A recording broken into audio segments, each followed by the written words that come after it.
distinguished ladies and gentlemen. My chairman must be properly seated.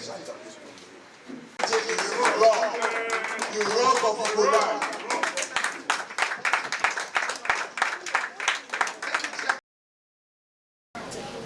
We thank you, Chairman, you and your team, for the warm welcome. Thank you for all of you for being in opposition and still being members of this party and staying in the party. It is difficult to be in opposition in Nigeria. So you should be happy and clap for yourself. PDP! I thank my elbow who have introduced me. I come here for further introduction and be able to mention to you the difficulties we go through as a nation. Whatever I'm going to say here is already known to all of you, but for the sake of our meeting, it's good that I repeat them. We live in a country today where all you hear is bad news. There's no good news about Nigeria any longer. If you wake up every morning, all you hear is killing, kidnapping, one form of banditry or the other. Nobody hears good news about Nigeria. If you wake up every morning in Nigeria, families don't wake up without knowing where the next meal will come from. The young ones are not working because there's no job. And everybody is working. How did we get here? What is happening here? I just came to Lokoja this morning. Of course, I could see the level of infrastructure on the federal road. I could imagine the level of infrastructure on the local roads.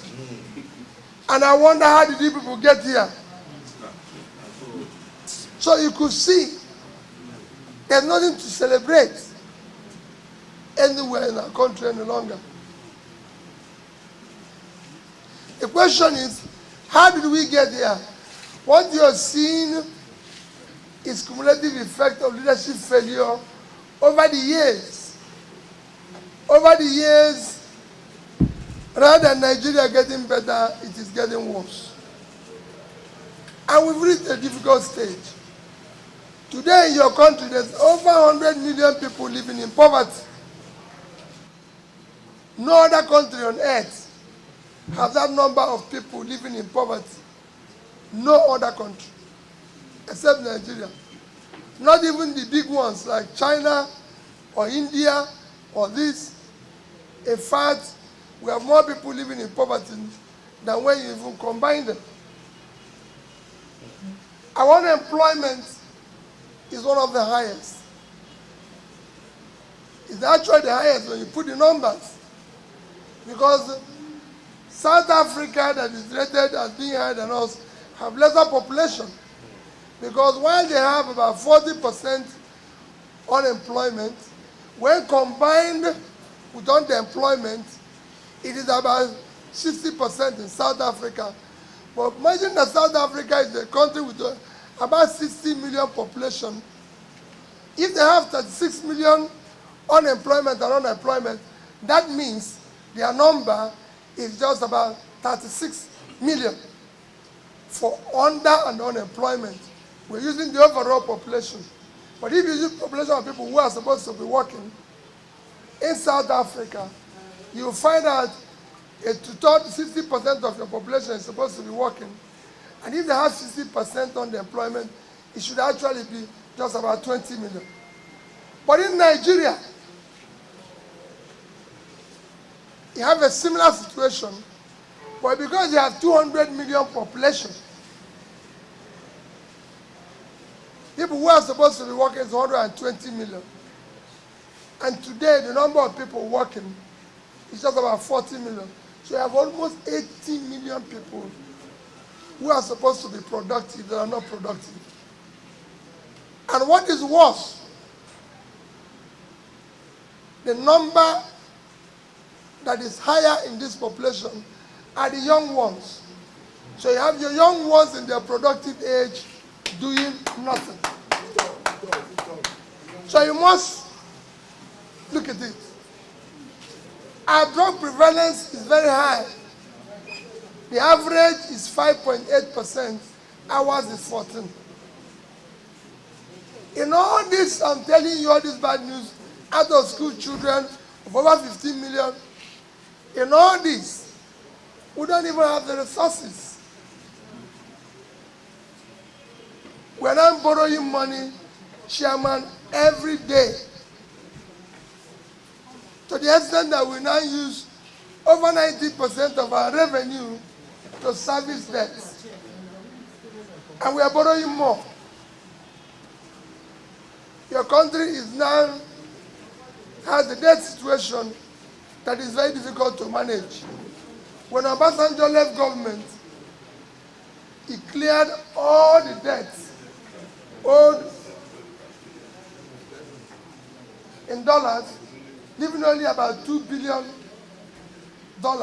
for multinational debts.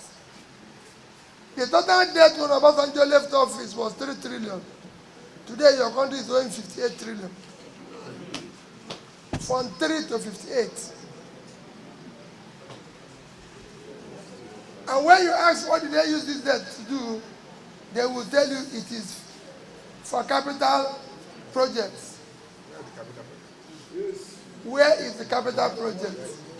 I drove on one of the capital projects this morning, from Abuja to here. Abuja to here, for a trip of 2 hours, cannot be more than maximum 200 or thereabout kilometers, if I'm right. And if you're going to do a 200 kilometers of road today, in terms of construction, I do not think Abuja to here will cost us more than maximum, maybe 200 billion naira, and even exaggerating. To our total debt, new money is borrowed from Obasanjo's time is 55 trillion.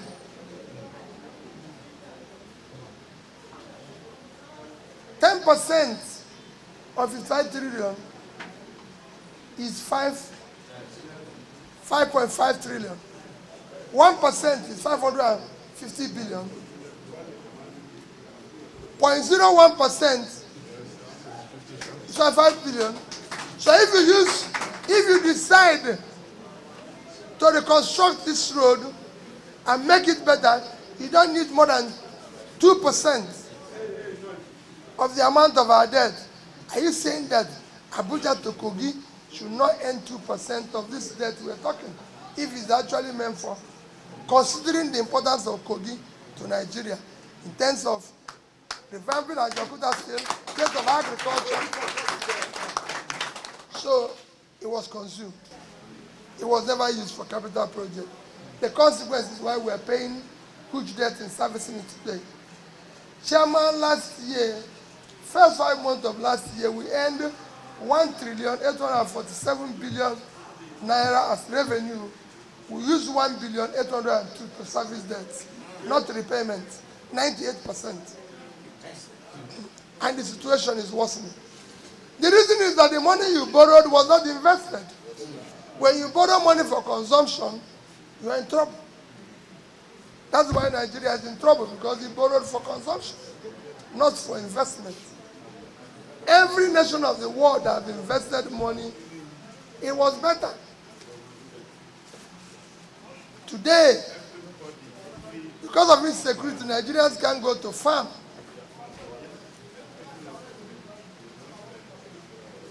We can't go to a farm.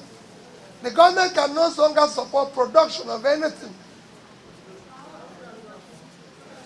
If you do, we can't feed ourselves. We're importing food. Countries after countries have been able to support the activities. So everywhere you go, people say, what are you going to do with insecurity? How are you going to fight insecurity? How are you going to fight education? How are you going to do this? How are you going to do this? I said, we have enough in a good government to fight insecurity. You fight insecurity with two things.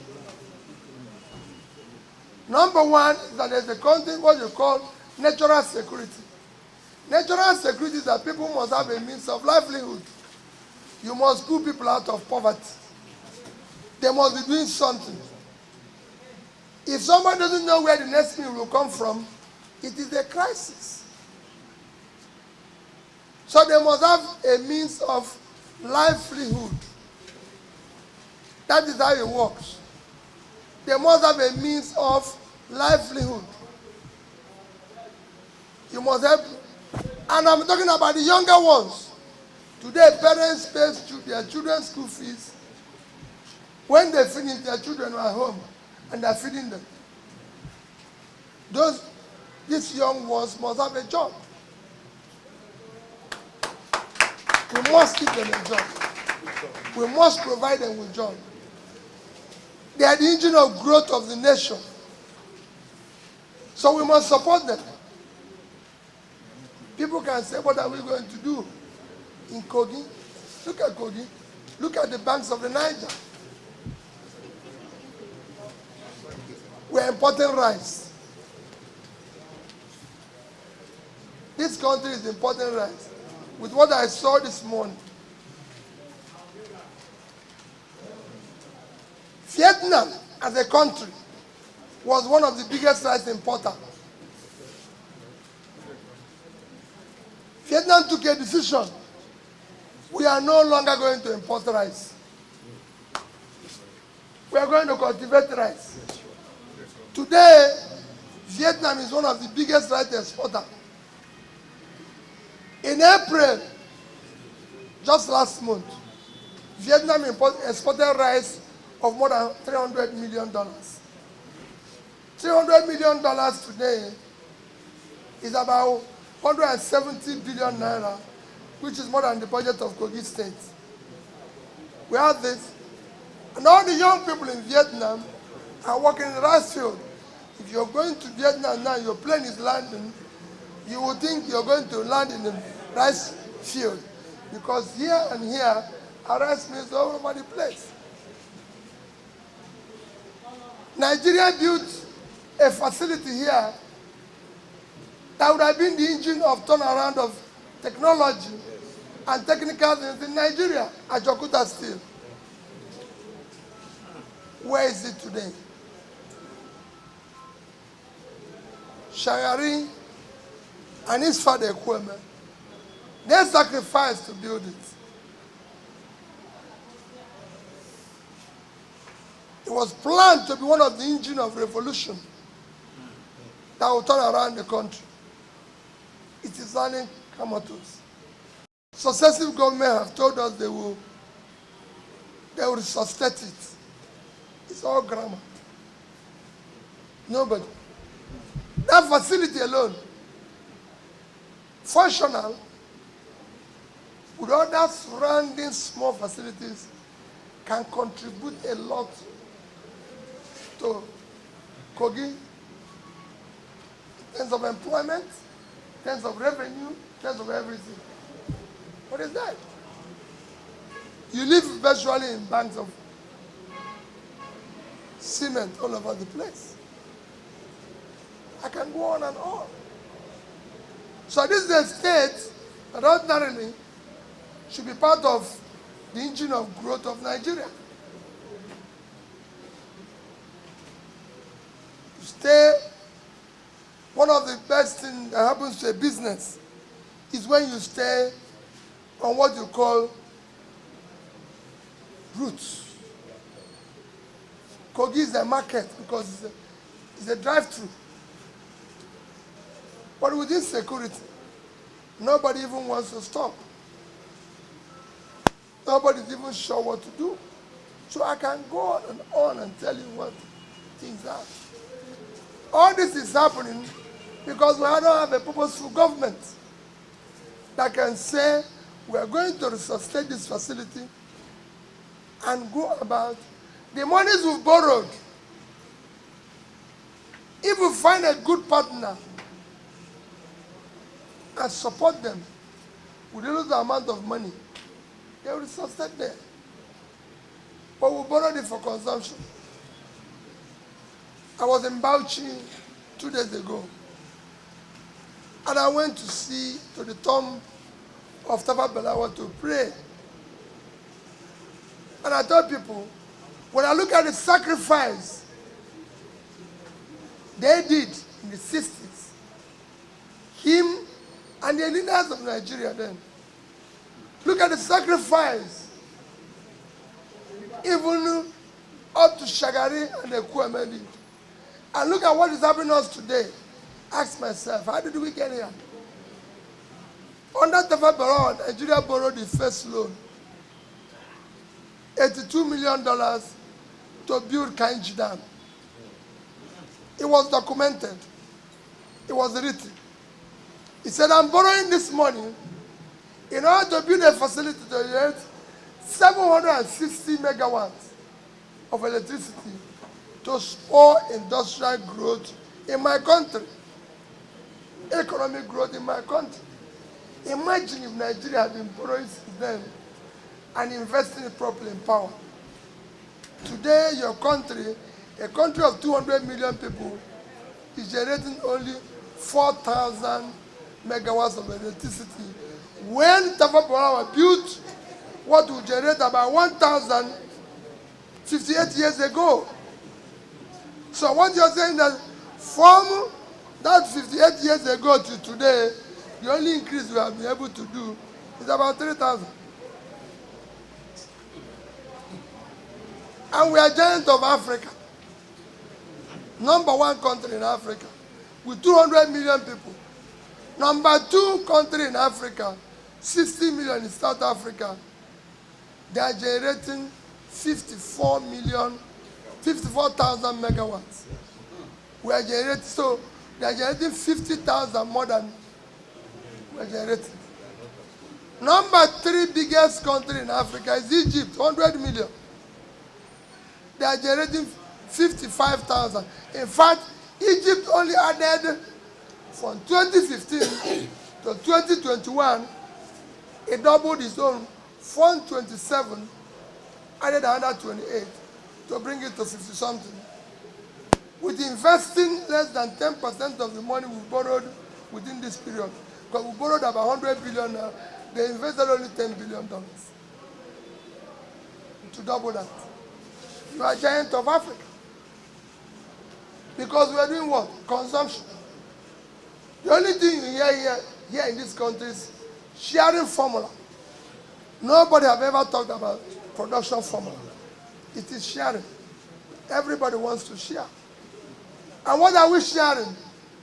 We are sharing oil money, 18 billion. It's gone down to even 15 billion, which is absolutely nothing compared to anything. A country of 200 million people. Countries without oil are making more money, more income in terms of foreign exchange. Last year, we are getting 15 million from oil. Vietnam exported from footwear 25 billion worth of goods. Just shoes. Just what people wear on their foot. Nigeria is earning 15 billion from oil. They export from clothing, $17 billion. Garments. We are taking 15 billion from oil. These are not sophisticated things. These are not what Nigerians can do. These are not what our youth can do. These are not what our women can do. Bangladesh is exporting 36 billion worth of garments. I was there in 2010, and I went there to look at what they're doing. 60% of the people doing the garments are women who are in villages like this, sewing garments for export. And they earn more than twice what we earn from oil from doing those garments. Nigeria is a country where nobody wants to support anybody. Our women are not working. Our young people are not working. The entire country is unproductive. It is only consumption, consumption, consumption. I want to move this country from consumption to production. If we make it now, it will accommodate all of us. There's nothing wrong in borrowing. We are going to borrow money. Nigeria will borrow money, but Nigeria will invest it. I just gave you an example of Bangladesh. When I was in Bangladesh in 2010, the debt of Bangladesh is $45 billion. Their debt, they were owing borrowed money, $45 billion. As at that time, Nigeria was owing 30. Their GDP then was $115 billion. Their per capita, which used to measure the real wealth of the nation, was $747 in 2010. Ours then was $375 billion with a per capita of $2,250. So our per capita, which is a measure of wealth, was 3 times that of Bangladesh in 2010. Today, Bangladesh GDP is $340 billion. They've grown 3 times. Their debt equally have grown 3 times. But because their GDP is higher, while it was 36% in 2010, their debt now is under 36%. Their per capita now is $2,050. 3 times. In our own, our debt has increased from $30 to $120 billion. Our per capita is now $2,000. So we lost 11% of our value in 2010. And we're a country. We're throwing more and more people into poverty. This shows that borrowing is not our problem. You can borrow money. Every country of the world is owing money. Every country you know in this world is owing money. America, we used to celebrate today, they're owing money. America owes nearly 100% of its GDP as debt. China, the second biggest economy, owes over 50% of their GDP as debt. Japan, the third biggest economy, is owing 230% of their GDP as debt. So everybody borrows money and everybody owes. No country of the world have I studied that is not owing. Egypt, that I mentioned now, is owing about 80% of its GDP. So is other countries. I was in Morocco recently. Morocco exported last year without oil over 40 space than Netherlands.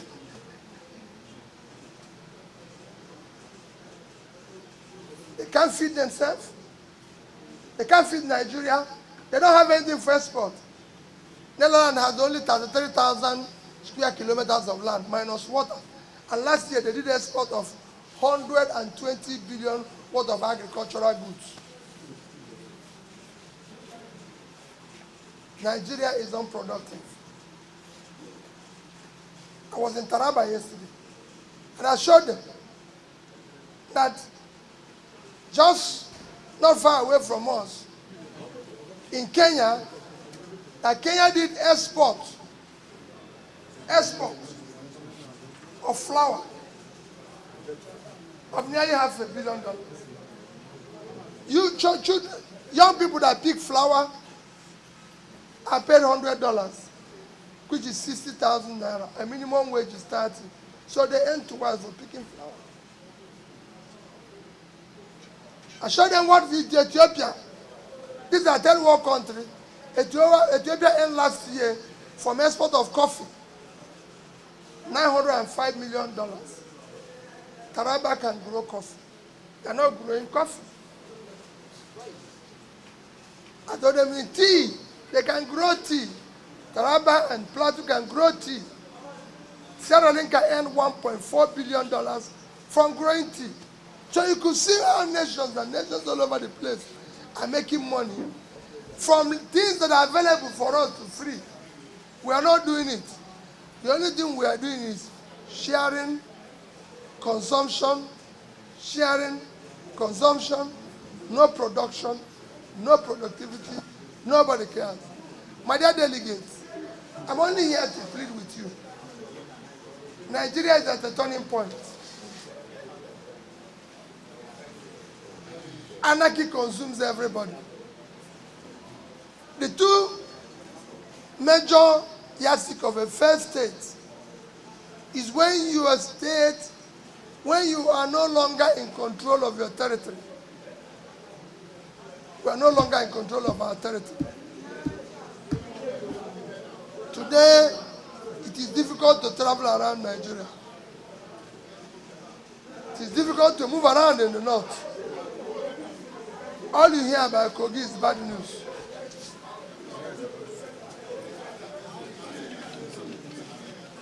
All you hear about Nigeria is bad news. There's nothing to celebrate. The second is when you are not in control of your economy. We are no longer in control of our economy. Our children at home, nothing is happening. So delegates, I came to plead with you. You cannot be delegate forever. Even if you are forever, when you go, your children will not inherit your position as delegate.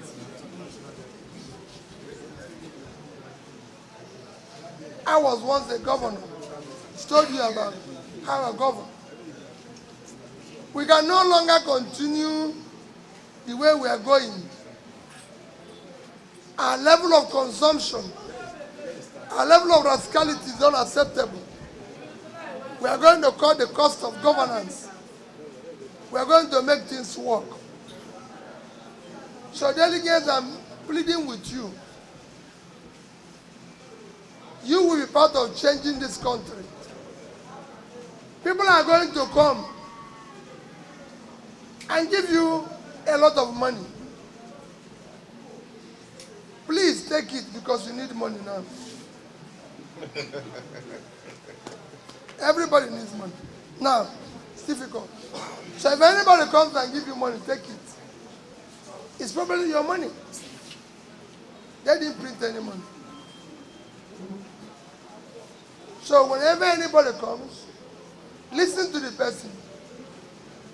Listen to his introduction, who he is. How did he govern? Where is he coming from? If he says he's a businessman like me, who is a trader, where is he trading?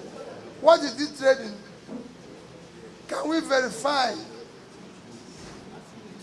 If he says he has been a corporate person, let's go to the corporations where he's involved. If he was a former governor, let's ask questions. How the former governor performed. He's told you now that I left money. That's what he told you. Yes.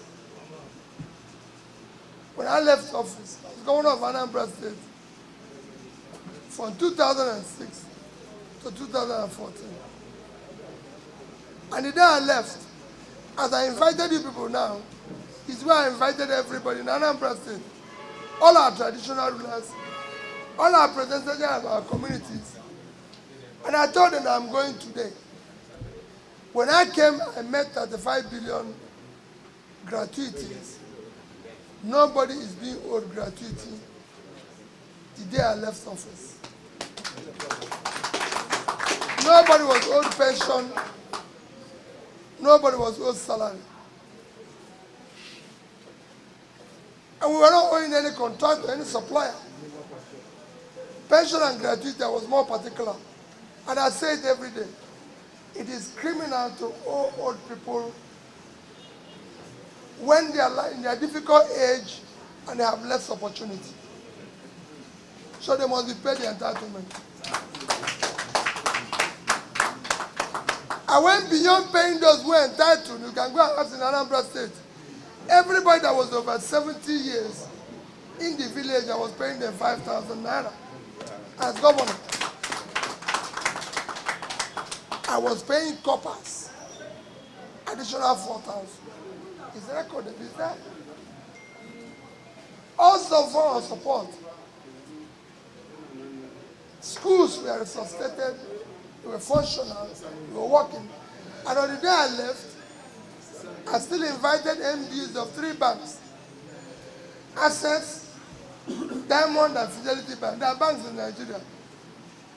And I called their MDs in Access and Fidelity Bank.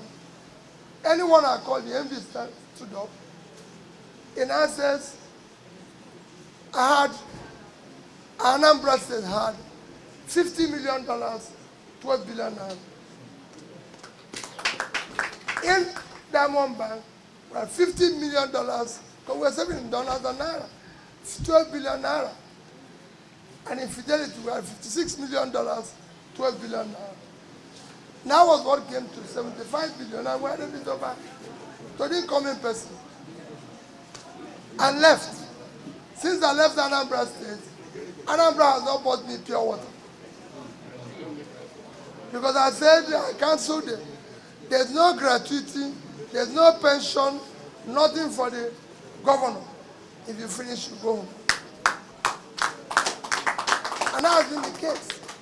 So my dear people, in conclusion, when you go to vote, please, if you are giving money, collect it. I said it again. If anybody gives you anything, collect it.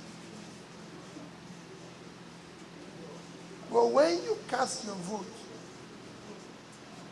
do not look at any of us. Please take the picture of your children, your child. Look at it and ask yourself, which society do I want these children to live in? Do I want to live in fear? Do I want them to live waking up everybody day, not knowing they will go to bed? Do I want them to live where they will be kidnapped? Do I want them to live in a society where they will not have job, they will not have means of livelihood? Do I want to live in a society where there will be no infrastructure, where they have no opportunity? Do I want them to live in a sense of hopelessness, or do I want them to live in a sense of hope? That should be your determining factor. That should be what you'll be asking yourself. We want to move the country from hopelessness to hope. A country is driven by hope. We want your children, you want your children to have hope, to feel that they are Nigerian. Young ones today don't feel they are Nigerians because their country never cared for them. We want a country that will care for your children. Look at it when you vote, so we can change this country. The society all of us that are abusing today will take its revenge on our children, on our grandchildren. God bless you. On behalf of the delegates, before the chairman will ice the cake. So I have only 60 seconds, and I want to express myself in a few words. I just want to give honor to one of our own in this country. He has paid his due. Dr. Doyi Okupe. Yes. I was a student at Kwara College of Technology when MPN was in vogue. And those of us who were young, who were aspiring to become like him. Today, I have privilege of interacting with you. I feel fulfilled, sir.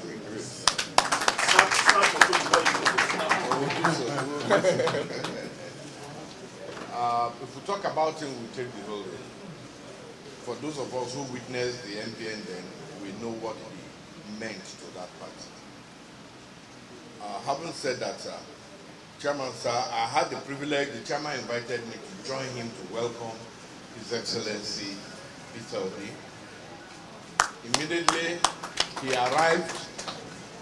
I was looking around for him, and the governor and my chairman said he doesn't sit at the owner's corner. He's always seated in front of the car. So you heard me when I responded. I said that is NNAMDIKANU of today. Sir, we are glad to have you here. You have taken us through the mess. And not only did you just identify the challenges of Nigeria, you profiled possible solutions to it. Honestly, like he advised us, we have been admonished to remember our tomorrow, our children and children's children. He talked of Tafa Balewa. To have gone to his tomb to pay respect was because the man did the best he could offer. That was somebody who died without a property. Can we still have such leaders today? But I believe we will have such in the person of His Excellency Peter Obi. So honestly, people say you do things the same way all over and over, and you will never expect a different result. This time, admonish us all to do things differently at the National Convention so that we can get a better result for our people. A word is enough for the wise. Thank you. Excellency, you have been on a tour of the northern states. Yes. We've heard you talk about agriculture, talk about job creation and all of that. We haven't heard you talk about infrastructure development. We've seen the state of the roads. What will you do to change the narrative when it comes to public infrastructure? When I talk about agriculture, when I talk about this, the most important thing is that we have to talk about development in a pattern of development everywhere in the world. And there's something development is measured on, which starts with the Human Development Index. Thereby, we have to start pulling people first out of poverty by ensuring that we're properly educated, supporting their businesses and micro businesses. In doing so, you're going to invest in infrastructure. Because, for example, you can't talk about microcredit businesses in Nigeria when you're not talking about power. Because it will be a driver of some of this revolution we're talking about. So it's a component of what we're going to do aggressively. And like I said, I've done it in a small scale. And people have seen it. When we were trying to build rural roads in Anambra State, the reception has been very warm, very cordial. And I'm going around talking to them, dealing with them, that it is important they think about the future of the society the children will live in. We must give our children and grandchildren a hope to be proud to say that they are Nigerians. And it can be done. And the only way to do it is to ensure that we build a better future for them. How confident are you about clinching this ticket? Because you just seem to be talking. Well, for me, I'm pleading with the people and saying, let's build. That's why I said, do not look at me. Take a picture of your children and ask, which society do I want these children to live in? A society of hope, a society of hopelessness, a society that can guarantee them a future, a society that will be proud to call their own. I want to give them a sense of nationalism where they say, I'm a citizen of Nigeria, and be proud that they can't call their own. I go all over the world, people celebrate their country. Thank you, sir. Thank you. Thanks for checking out SYMFONI on YouTube. Please be sure to subscribe and like our videos for updates.